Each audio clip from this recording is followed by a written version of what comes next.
Um lindo dia a todos. Roguemos ao nosso Mestre Jesus que nos mantenha em paz e sempre confiantes no amanhã.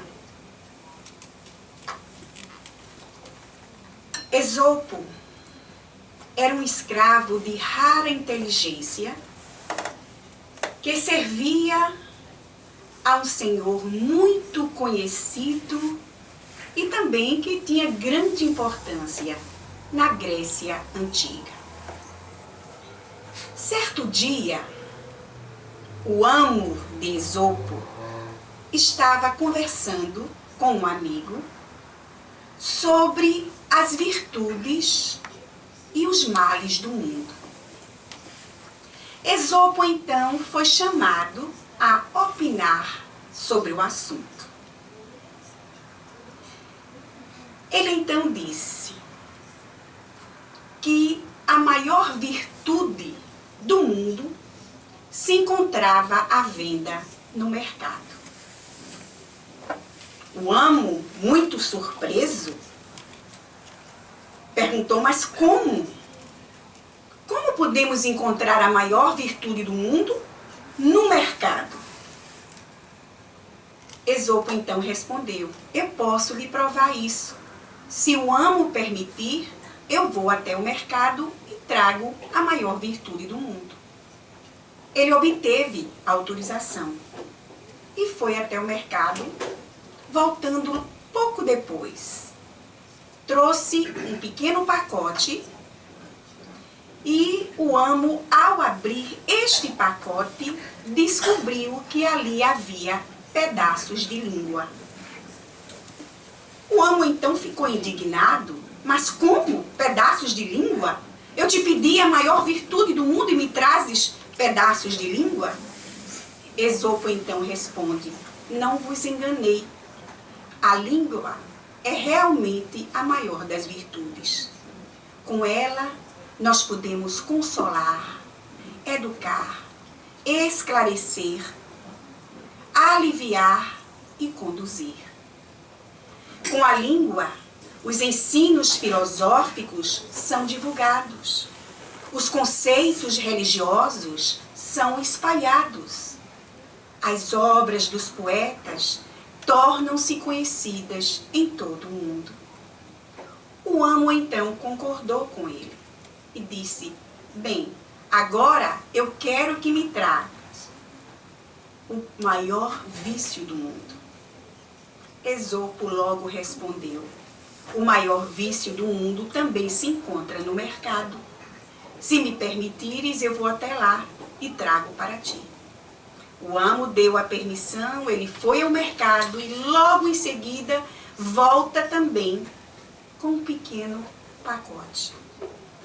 E ao abri-lo, o amo descobriu que ali também havia pedaços de língua. Ficou mais indignado.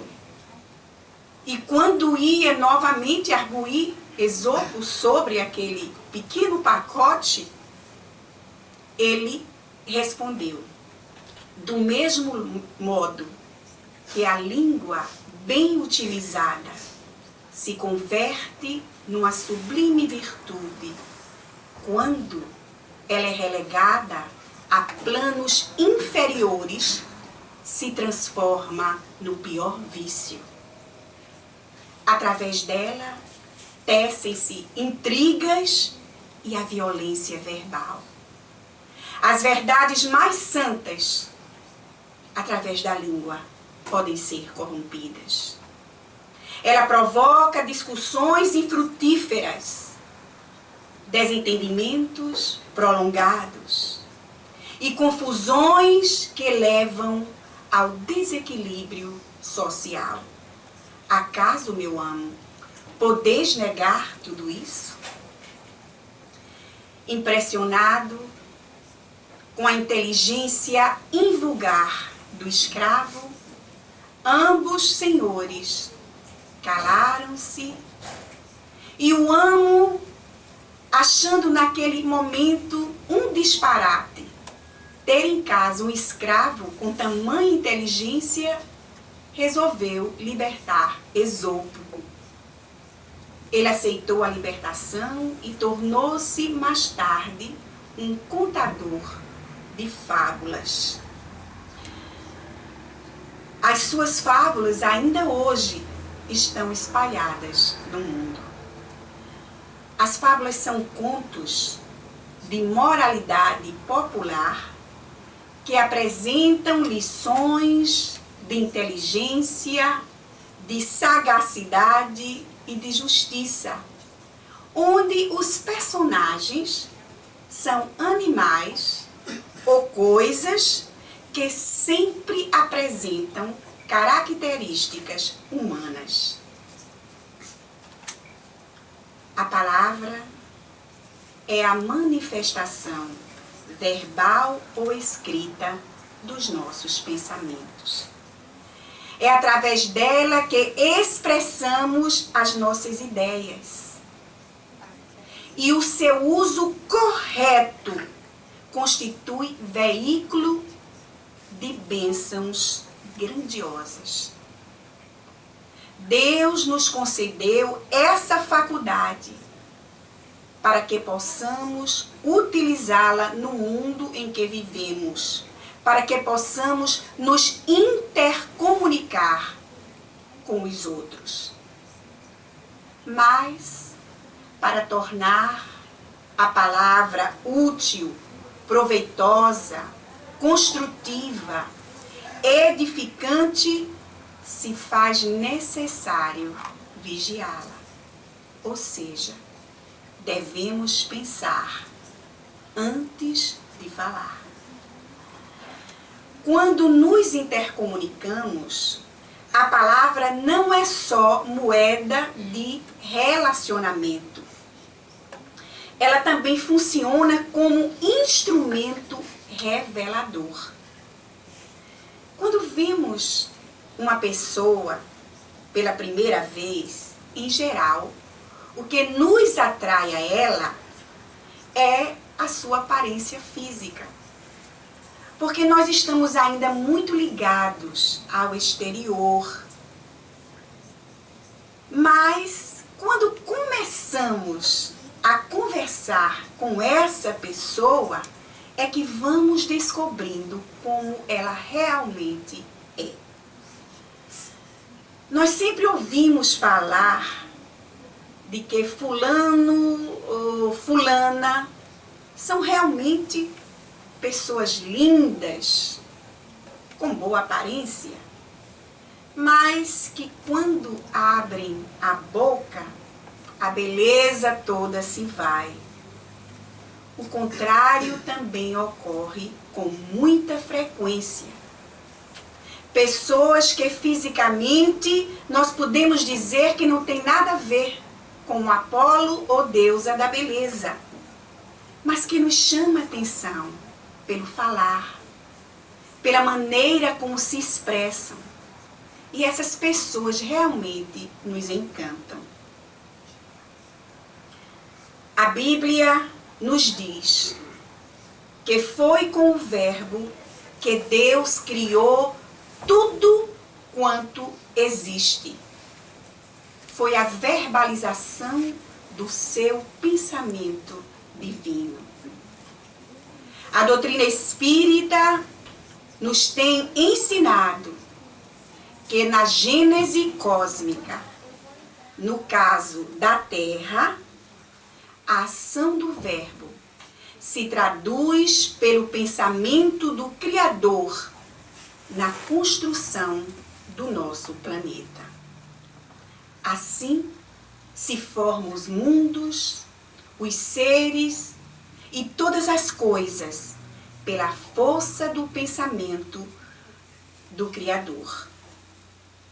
Ou seja, pela força do Verbo que traduz o pensamento do Criador, segundo as leis que esse mesmo pensamento encerra.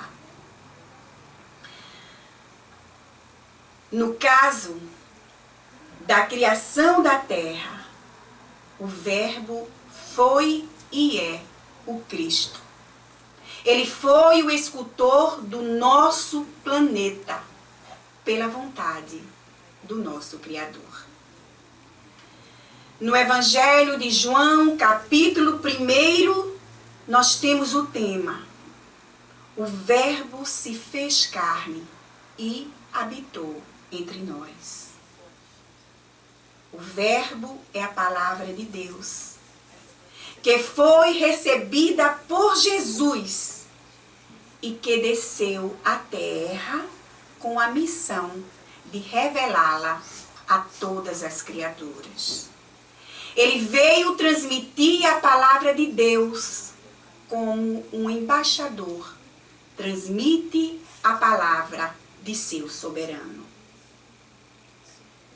O profeta Isaías usou a palavra para anunciar o Mestre.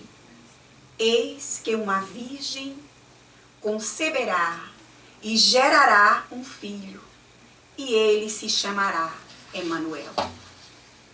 Uma sacerdotisa egípcia também anuncia: o Verbo se faz carne sem poluição.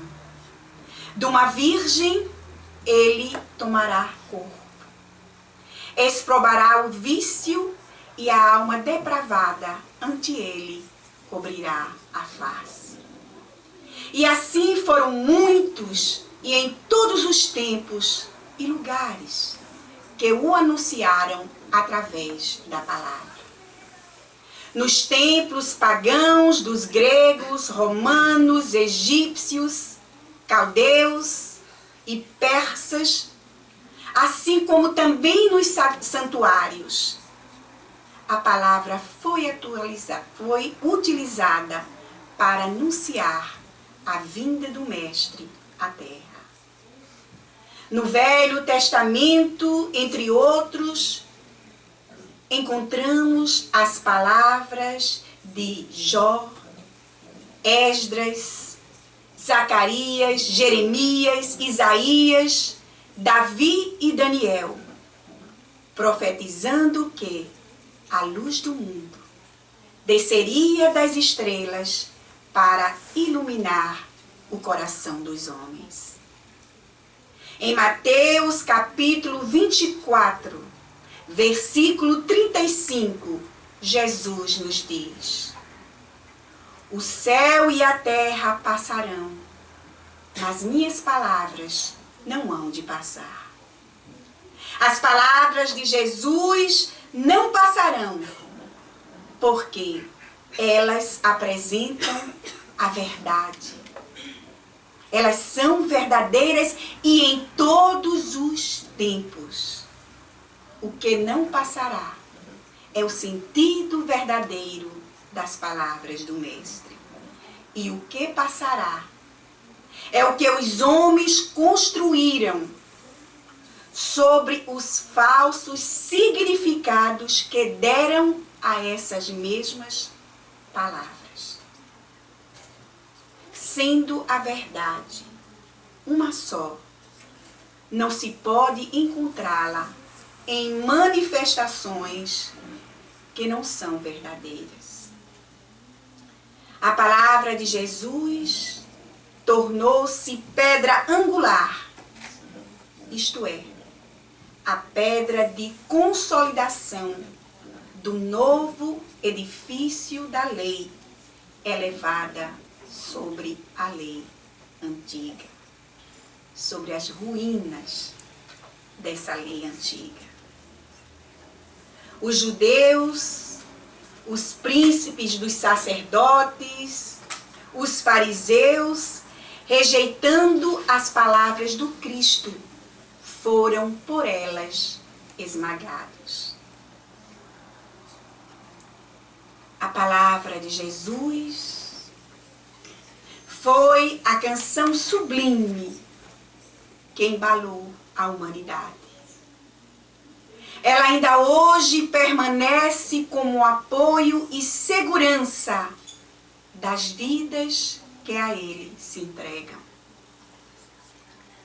Foi através de sua palavra que recebemos a doutrina do amor, propondo uma nova ordem fundamentada na solidariedade fraternal. Abrindo a boca e estendendo os braços, ele cantou a música sublime das bem-aventuranças, conclamando a todos a virem em sua direção, que ele os agasalharia em seu seio generoso. Sua voz se ergueu como poema de consolo, dirigido aos aflitos e aos desesperados. Sua proposta de amor era fácil, é fácil de ser aplicada. Transformada em ação, sua palavra conduzia à renúncia e ao amor pleno. Como poder transformador, a palavra de Jesus tocou as fibras íntimas das almas de Maria Madalena, de Zaqueu, de Paulo de Tarso e de muitos e muitos outros. Ao longo do tempo, suas palavras vêm sendo repetidas e guardadas nas mentes e nos corações do homem, como se fossem sinfonia, harmonizando todas as criaturas. Sua palavra era semente. Ele, o semeador. E o semeador semeava. E sua palavra era luz. Ele promete o Consolador, que viria restaurar sua palavra e também dizer coisas novas para ficar para sempre com seus discípulos e seguidores. Ele sabia também que o germinar de suas palavras aconteceria nos séculos vindouros. Por isso, semeava e regava com amor. A música de sua voz jamais silenciaria na face da terra. Jesus, não obstante ser o governador de nossa orbe, nunca se prevaleceu de sua superioridade para humilhar ou ferir. Buscou o bem em todas as situações e em todas as criaturas. Não perdeu tempo em reprovar, não se entregou a polêmicas inúteis. Serviu sempre, amando, ajudando, alicerçando os seus ensinos através do seu exemplo. Meus amigos, é a Jesus que temos que servir. É a Ele que temos que seguir. Temos que evitar as palavras em discussões, em agitações.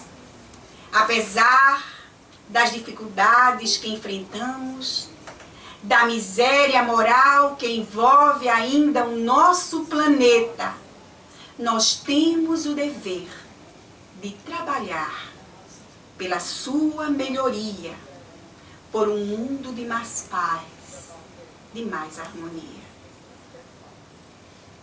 E como nos ensina Emmanuel, milhões de trevas no seio da noite não conseguem apagar os milímetros de uma chama de uma vela. Contudo, basta um pequeno sopro do vento para extingui-la. Emmanuel nos quer mostrar o trabalho específico da luz, o seu combate às trevas.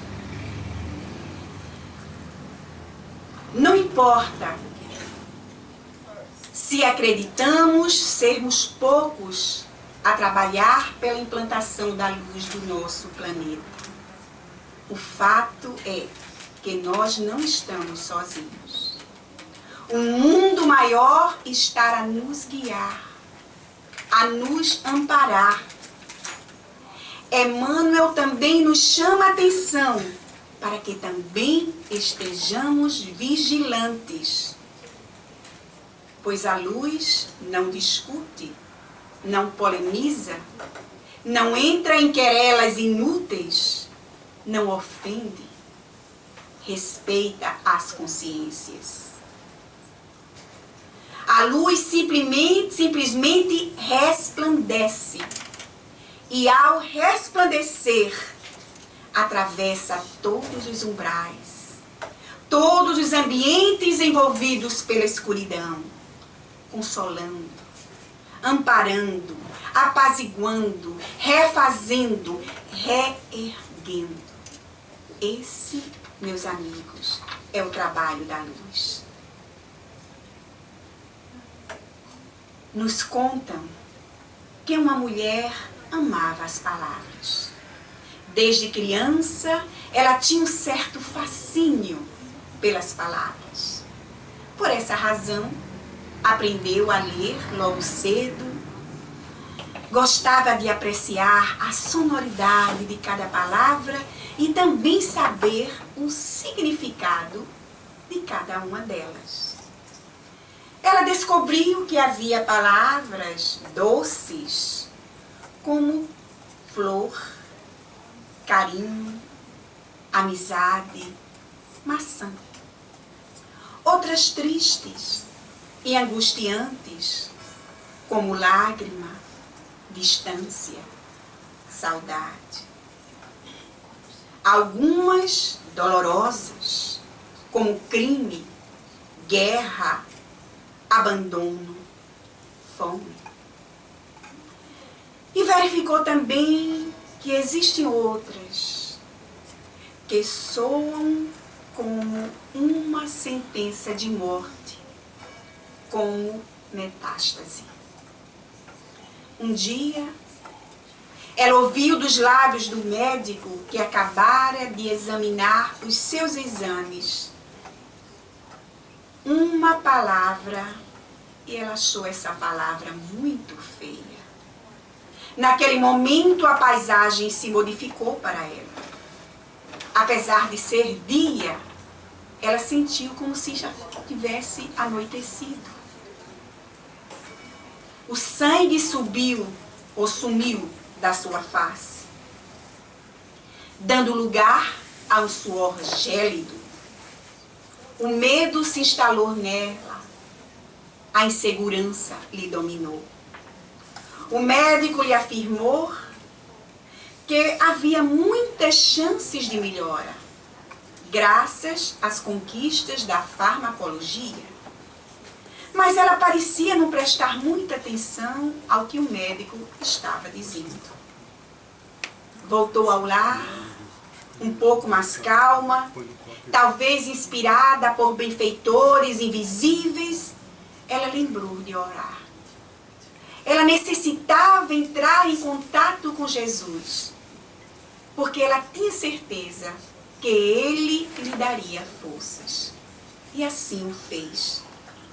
E enquanto orava, pareceu ver em seu quarto o azul do firmamento no cair da tarde. E logo desse azul destacou-se uma luz radiante, abrangendo todo o espaço ao seu redor. E essa luz, ou nessa luz, ela pôde ver uma figura. E essa figura começou a caminhar em sua direção. Um delicado perfume também a envolveu. se aconchegar ao peito dessa criatura, como se fosse uma criança. Aí sim, uma nova energia a invadiu. E como se estivesse ouvindo um canto divino, dentro lá do coração, ela pôde ouvir alguém lhe perguntar: filha, por que choras? Entre todas as palavras que admiras, esqueceste a mais importante, a mais poderosa. E ela ainda se atreveu a perguntar: Senhor, que palavra é essa que eu esqueci? E ele respondeu: a palavra é fé. A fé é a força motriz que, quando alimentada, vence todos os percalços e segue vitoriosa. Por essa razão é que o Mestre Divino ensinou um dia: se tiveres a fé do tamanho de um grão de mostarda, direis para aquela montanha: move-te daqui para lá, e ela moverá. E a montanha, meus amigos, que todos nós temos que mover, é a montanha das nossas dificuldades. Dentro do Espiritismo, o uso da palavra é de importância fundamental na divulgação da doutrina. O primeiro contato com a doutrina se dá através do livro, do passe e das palestras. Mas é através das palestras que o Centro Espírita apresenta a doutrina de forma mais clara e direta ao público. Daí a responsabilidade de quem usa a palavra na casa espírita.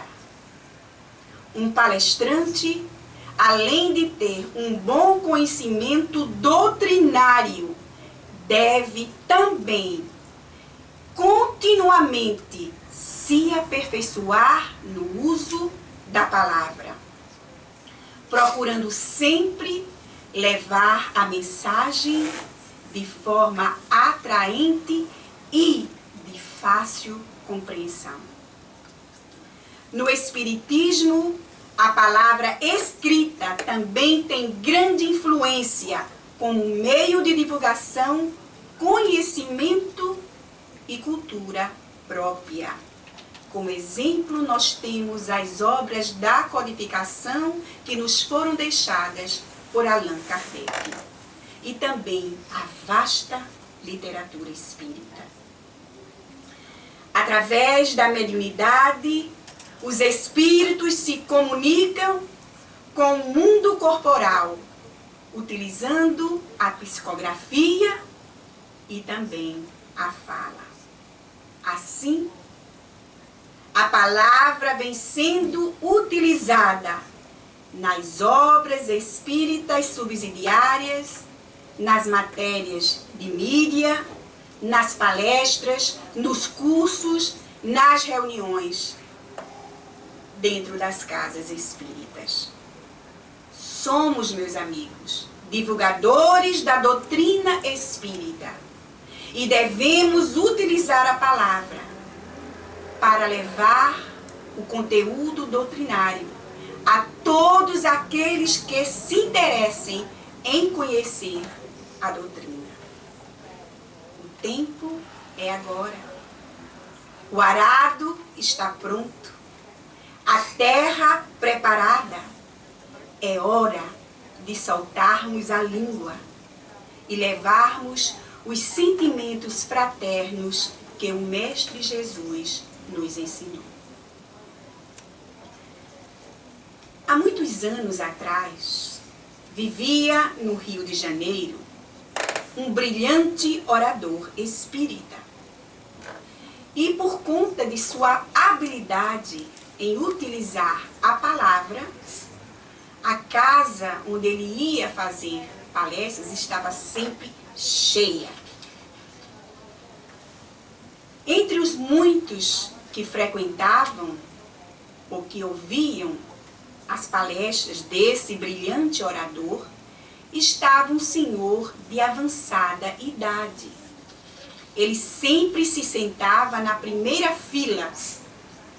E quando o palestrante terminava, ele ia até ele, agradecia pela palestra e sempre dizia que as palavras dele estavam contribuindo para mudar a sua vida.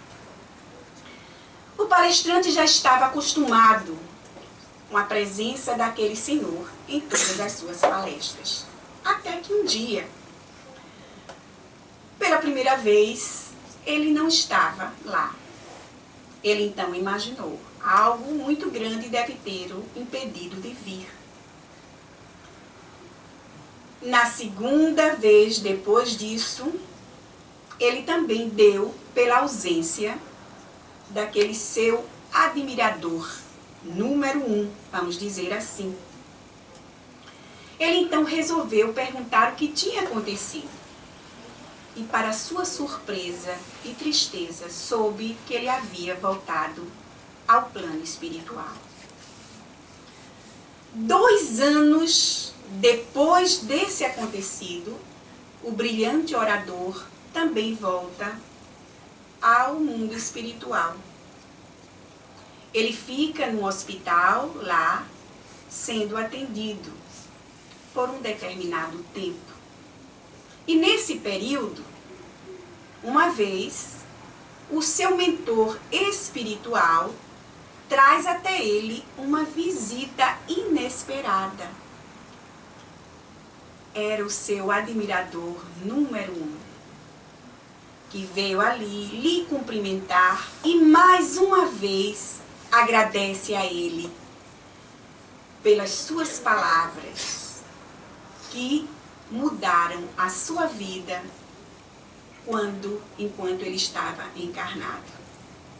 Ele então se despede e se vai.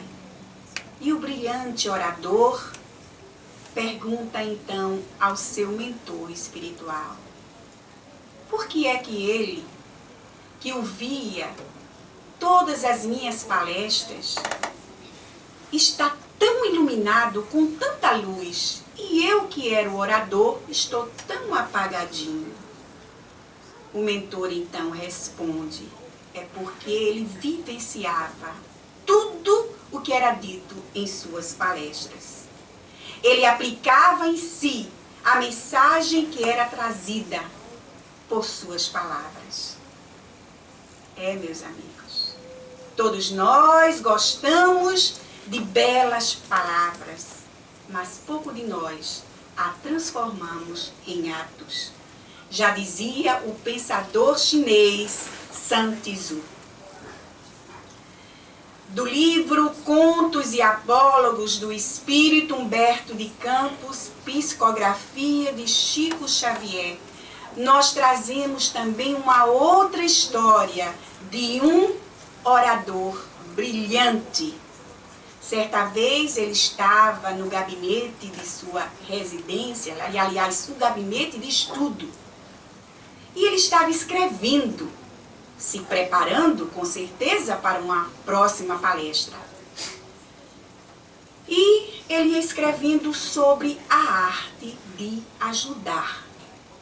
E ele começou a escrever: o próximo de qualquer procedência é sempre o nosso irmão, credor do nosso carinho. O caluniador é um teste de paciência. Quando somos vítimas de ofensa, estamos recebendo a oportunidade de auxiliar. Mais uma frase: desesperação é chuva de veneno invisível.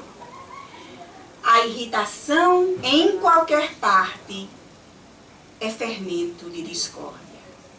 E aí ia até quando uma velha criada entra no seu gabinete com uma xícara de chocolate quente. E sobre o líquido havia uma mosca morta, despercebida, é claro, pela velha criada. O conferencista, então, notando aquele corpo estranho, repentinamente se indignou e bradou logo para a servidora: como se atreve a semelhante desconsideração? Pensas, por acaso, que deva engolir essa coisa? Impressionada com o também golpe que o conferencista dera na bandeja, a criada disse: Senhor, os meus olhos enfermos já não me deixam ver tão bem. E ele respondeu imediatamente: fique sabendo que eu não necessito de empregados inúteis. O conferencista, na arte de ajudar, ainda não terminara esse incidente quando ouviu um barulho assim estrondoso. E ele saiu imediatamente do gabinete e descobriu que um caminhão havia batido no muro de sua residência e derrubado o muro. Aí sim. Aí ele ficou realmente muito mais indignado. Partiu para cima do motorista, chamou ele de criminoso e o motorista, tentando, claro, se desculpar, disse: Senhor, por favor, me perdoe, eu vou pagar por toda a reconstrução do seu muro. É que eu ando meio tonto. Eu tenho um filhinho que está muito doente, vem agonizando dia a dia. E ele responde: desgraçado, o problema é seu, vou chamar a polícia de imediato. E entra novamente na casa para chamar a polícia. E enquanto ele está lá fazendo o telefonema, uns meninos que brincavam na rua viram um muro derrubado, entra no jardim, não para ver o acontecido, e pisa exatamente num canteiro de cravos que havia sido plantado no dia anterior. Nesse exato momento, o conferencista volta para falar com a polícia. E já brada com os meninos, coloca tudo para fora, fora daqui, fora mesmo. Depois que ele fala com a polícia e resolve o que tinha que ser resolvido, ele volta para o seu gabinete. E ainda irritado, assim que chega à sua mesa de trabalho, ele vê lá um minúsculo cartaz. Cartaz esse que ele havia grafado ali mesmo, dizendo: quando Jesus domina o coração, a vida está em paz. Ele ainda muito atribulado, mas ainda depois que viu essa frase ali na sua mesa, reconheceu que é muito fácil ensinar com as palavras, mas o difícil mesmo é instruir com o exemplo. Nós sabemos que esta casa, a nossa casa aqui, estará realizando no próximo final de semana, domingo, uma reunião para formar palestrantes. E é muito importante que depois que tudo que falamos até agora, que nós possamos refletir sobre a nossa responsabilidade como palestrantes e também como futuros palestrantes e divulgadores da doutrina espírita. A nossa responsabilidade com a palavra.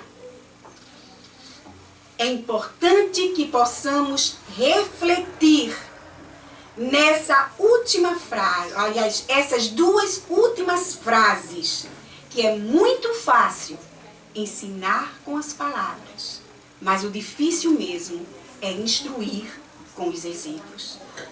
Que nós possamos refletir bastante sobre isso e participar também desse curso.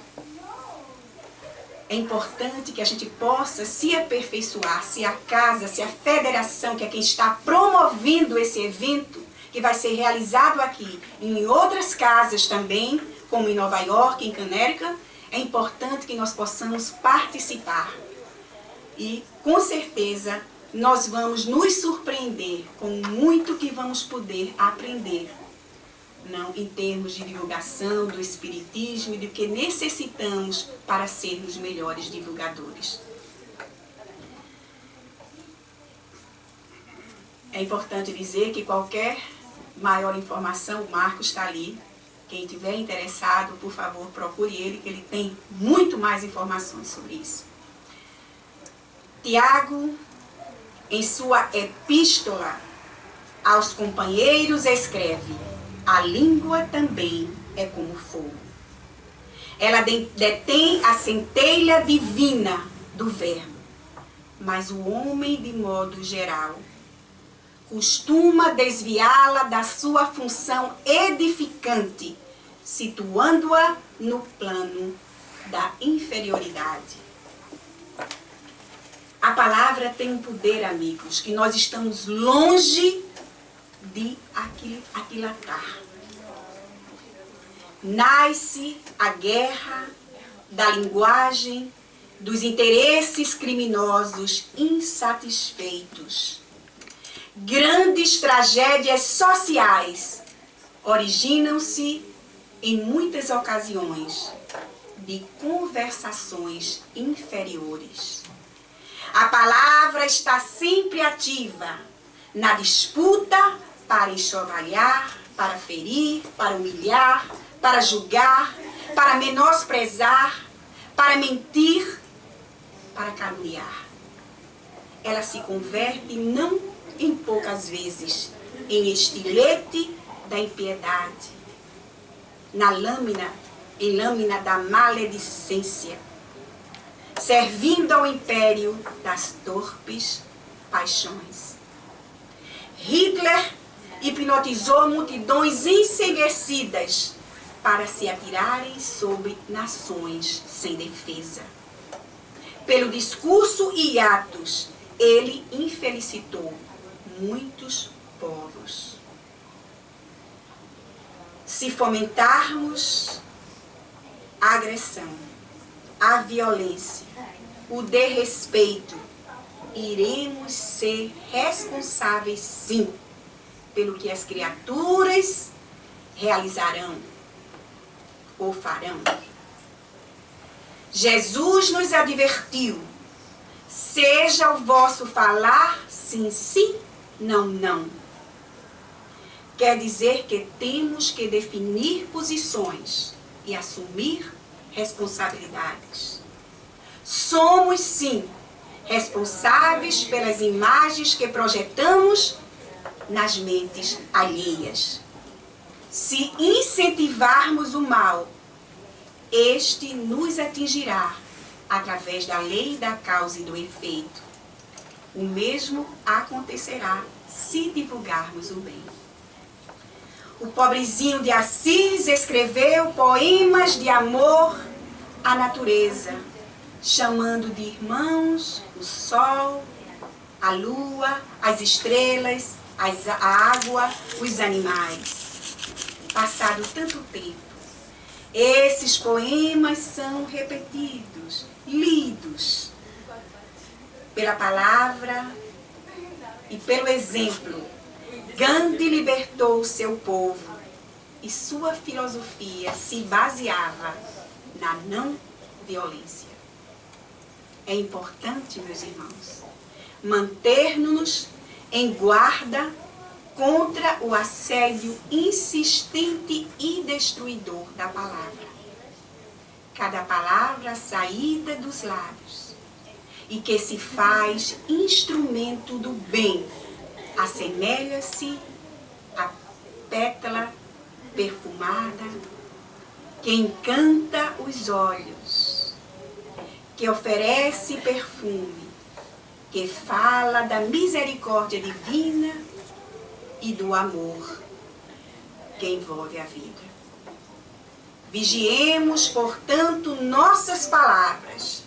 Evitemos o comentário maldoso, o julgamento precipitado, as expressões chulas, as comparações grotescas, as piadas vulgares.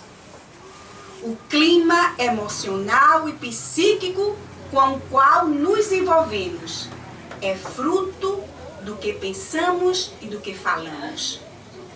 Cultivemos o verbo elegante, a palavra de consolo, os temas edificantes, para que nossa boca não seja quem nos condena, fazendo-nos escravos do que falamos, de forma invigilante.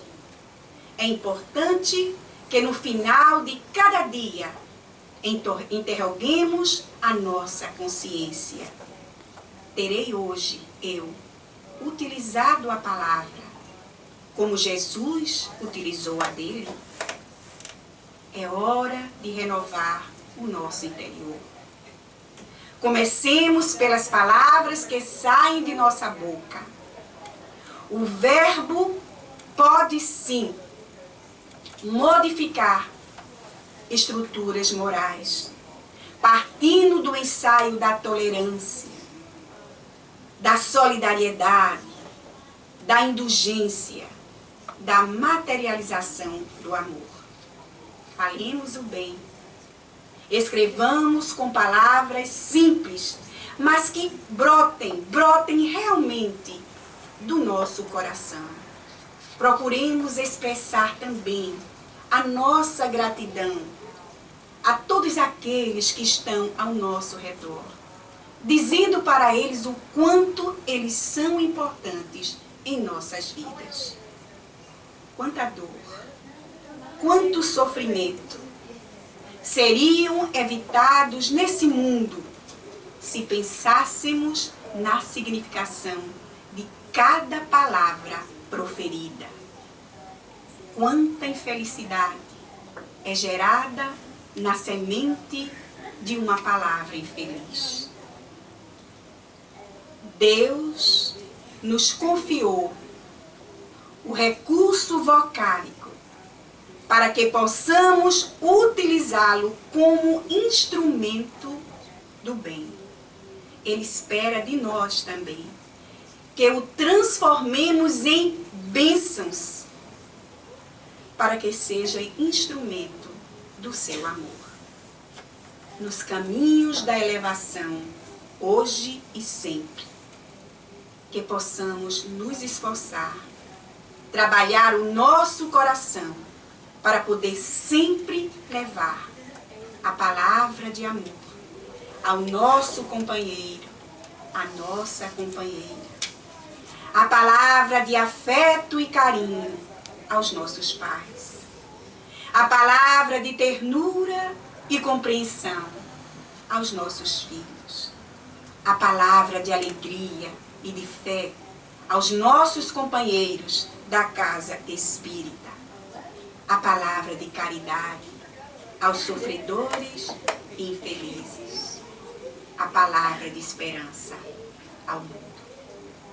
Muito obrigada e que Deus nos abençoe a todos.